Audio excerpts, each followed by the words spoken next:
Pinchas, one of the beggars in the town of Kozhnitzer, he went to the Kozhnitzer Maggid to ask for a bracha on Purim. He comes to the Kozhnitzer, he says to him, Rebbe, I want a bracha on Purim. He says, Pinchas, what are you doing here? How can you come here without giving me a mishloach manot? How can you come without giving me a gift on Purim? He said, Rebbe, don't you know I'm a beggar, I have nothing. You think I have anything at home? I have nothing to give you. He said, Pinchas, first you need to learn how to say good Purim. When you walked in here, what did you say? You said, good Purim. Let me hear good Purim from you. He says, Rebbe, good Purim. He says, Pinchas, it's Purim. That's not how you say good Purim. Let me show you how you say good Purim. Good Purim! Pinchas, never heard anybody say it like that before.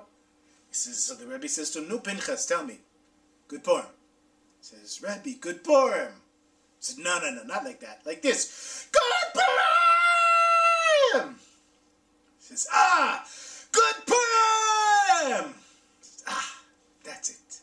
Now you got it. Now get out there and bring me a mishloach manot.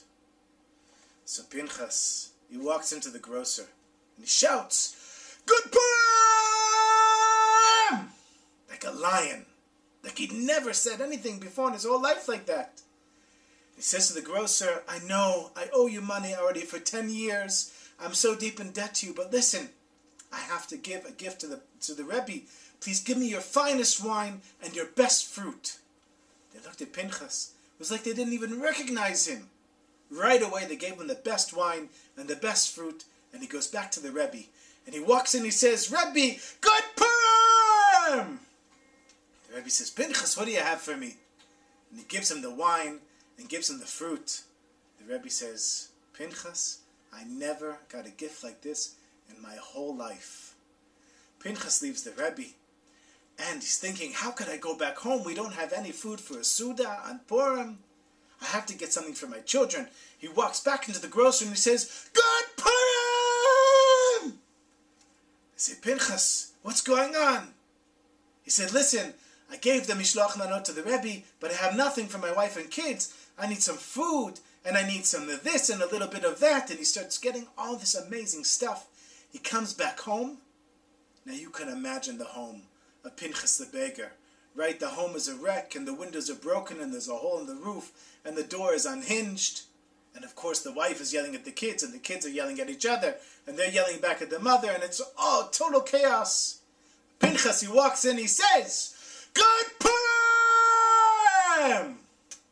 His family looks at him. They don't recognize him.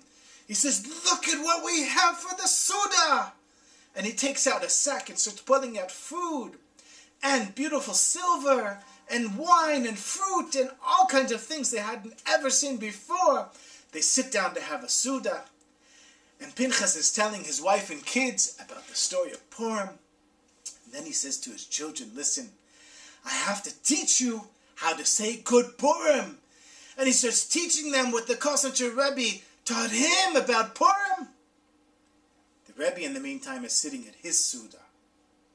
And he says to the chasidim, shh, quiet. Everyone in heaven is quiet because they're all listening to Pinchas teach his children how to say, good Purim!